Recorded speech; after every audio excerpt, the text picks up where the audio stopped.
Everyone, welcome to our channel education hotspot. तो आज हम जिस टॉपिक पे बात कर रहे हैं वो है earth day. As you all know, today is 22 April and 22 April को एवरी ईयर हम लोग अर्थ डे सेलिब्रेट करते हैं। और इस टाइम पे जो ये ग्लोबल पेंडेमिक का टाइम चल रहा है, आपको पता है कि ये सिर्फ एक पर्टिकुलर किसी एक कंट्री के लिए नहीं है। Each and every country is suffering due to this pandemic. तो इस टाइम पे और आप जो सिचुएशंस देख रहे हो, लाइक यू आर सीइंग कि ऑक्सीजन की कितनी कमी हो रही है इस टाइम पे, ठीक है। Each one of is facing these issue कि आपकी ऑक्सीजन की कमी हो रही है, किसी के फैमिली में कोई ना कोई सफर कर रहा है, नेबरहुड में आपके कोई ना कोई सफर कर रहा है, ऑक्सीजन सिलेंडर नहीं अवेलेबल हो रहे हैं, इतने कॉस्टली ऑक्सीजन सिलेंडर मिल रहे हैं, people are dying due to the lack of oxygen, on time उनको ऑक्सीजन नहीं मिल पा रही है। तो आप देख रहे हो यहाँ पे ऑक्सीजन की कितनी प्रॉब्लम है। और ऑक्सीजन आपको बिल्कुल छोटे लेवल से ही बताया जाता है कि ऑक्सीजन की कॉस्ट क्या है, ठीक है। एक ट्री जो है, एक ट्री से आपको ऑक्सीजन मिल रही है, वो ट्री को अगर आप एक ट्री प्लांट करना बहुत, आई डोंट थिंक कि वो इतना कॉस्ट करता है जितना, ठीक है। ये ग्लोबल पेंडेमिक का टाइम है, I am not shifting the whole issue कि सिर्फ oxygen is the main reason, but yes oxygen एक मेजर रीजन है। अगर अभी भी इस इतने सीरियस मैटर और इतने सीरियस पेंडेमिक के बाद भी अगर हम लोग सीरियस नहीं होंगे तो फिर कंट्रोल कर पाना चीजों को मुश्किल है।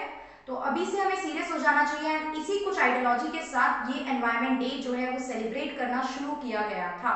1970 से ये एनवायरमेंट डे जो है वो सेलिब्रेट किया जा रहा है, जिसमें बायोडाइवर्सिटी में हो रहे लॉसेस को, पोल्यूशन, इंक्रीजिंग पोल्यूशन का जो लेवल है उसके बारे में, और आपका जो पर्टिकुलरली एनवायरमेंट प्रोटेक्शन, एनवायरमेंट की अवेयरनेस को लेके बातें जो है वो करना जो था वो स्टार्ट किया गया था।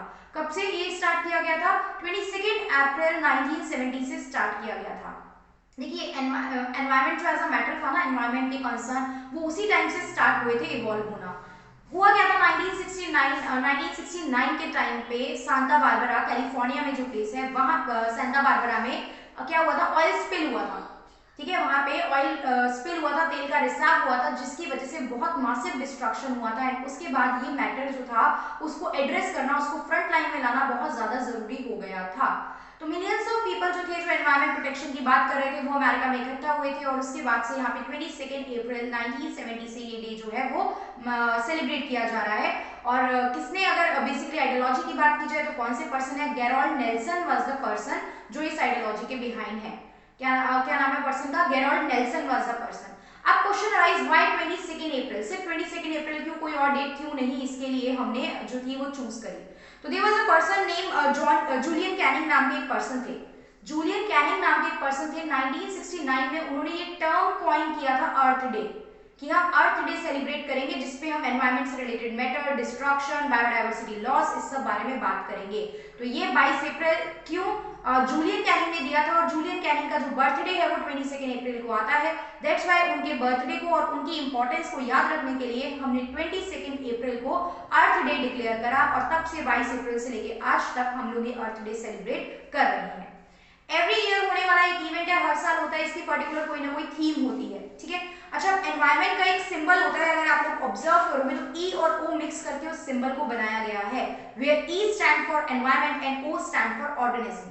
जहां पे क्या, ई एनवायरमेंट के लिए स्टैंड करता है और ओ ऑर्गेनिज्म के लिए स्टैंड करता है। आप लोग एक बार सिंबल देखोगे, ओवल सी शेप का आपको एक लगेगा और बीच में उसमें एक लाइन है, तो वो ई और ओ को मिक्स करके बनाया गया सिंबल है। तो this symbol was given by, अगर हम देखें तो रॉन कॉब नाम के एक पर्सन थे, ये सिंबल उन्होंने दिया था। कुछ नाम यहाँ पे आए हैं हमारे आगे। रॉन कॉब नाम के एक पर्सन थे, उन्होंने ये ई और ओ जो एनवायरमेंट का और ऑर्गेनिज्म का सिंबल था वो उन्होंने दिया। यहाँ पे बात समझ में आई, हर एनवायरमेंट डे का, एवरी ईयर जो एनवायरमेंट डे मनाया जाता है, कोई एक पर्टिकुलर ऑब्जेक्टिव टारगेट होता है, जिसको हम उसके थीम के रूप में डिक्लेयर करते हैं कि what is the theme of this year. इस साल के आपका जो अर्थ डे है उसकी पर्टिकुलरली थीम क्या है? तो यहाँ पे इस ईयर हमारी थीम है रीस्टोर अवर अर्थ, अपने अर्थ को रीस्टोर करना है।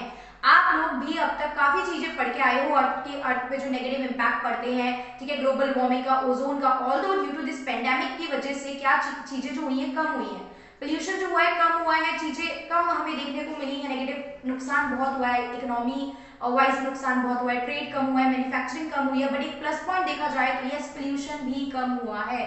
तो क्या बैक टू द नॉर्मल जब लाइफ जाएगी तो हम अगेन वही पोल्यूशन का लेवल डबल ट्रिपल रेट से बढ़ा देंगे?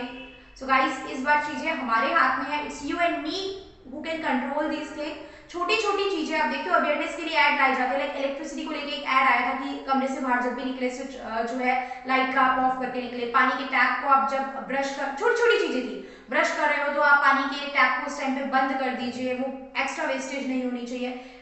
पानी भी एक बहुत मेजर इशू है इस टाइम पे, बिकॉज ड्रिंकिंग वाटर भी बहुत ज्यादा सीरियस सिचुएशन में है जो खत्म होता जा रहा है। वैसे बहुत सारे इशू हैं, बहुत मेजर चेंजेस, ठीक है हम लोग फील्ड में नहीं उतर के धरने देने की बात नहीं की जा रही है, बट घर बैठ के भी आप और मैं बहुत कुछ कर सकते हैं एनवायरमेंट को प्रोटेक्ट करने के लिए। तो अपना अपना रोल प्ले करते हैं, जितनी कोशिश हम लोग कर सकते हैं लाइक रीस्टोर करने के लिए अपने अर्थ को इस ईयर के थीम के अकॉर्डिंग।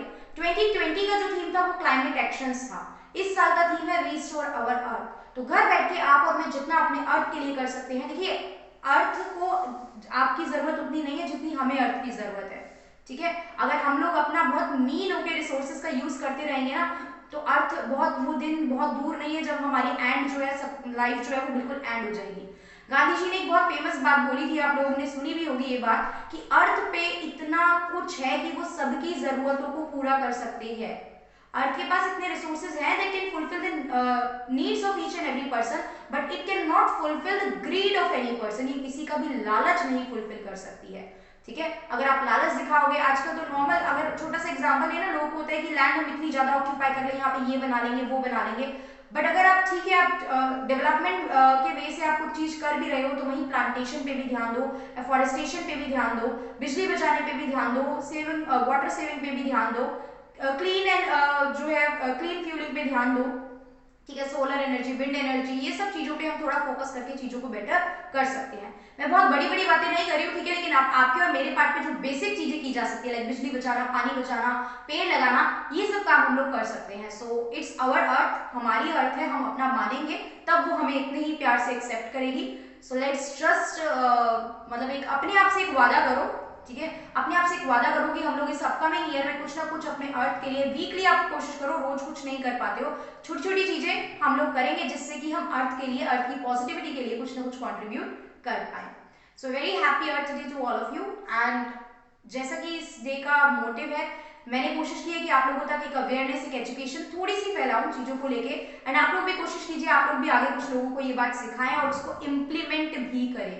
मैं भी कोशिश करती हूँ चीजें इंप्लीमेंट करने की, और आप लोगों को जब मैंने आज एड्रेस किया है तो अब से मैं और ज्यादा ध्यान से इस चीजों को ऑब्जर्व करूंगी कि मैं वेस्टेज ना करूँ चीजों की, ठीक है। Although I considered it, but अब मैं और ज्यादा ध्यान दूंगी इस चीजों का। तो आप लोगों से भी मैं यही उम्मीद करती हूँ कि आप लोग भी इस चीज के टुवर्ड्स जो है वो स्टेप्स लेंगे। So that's all for this video, thank you for watching.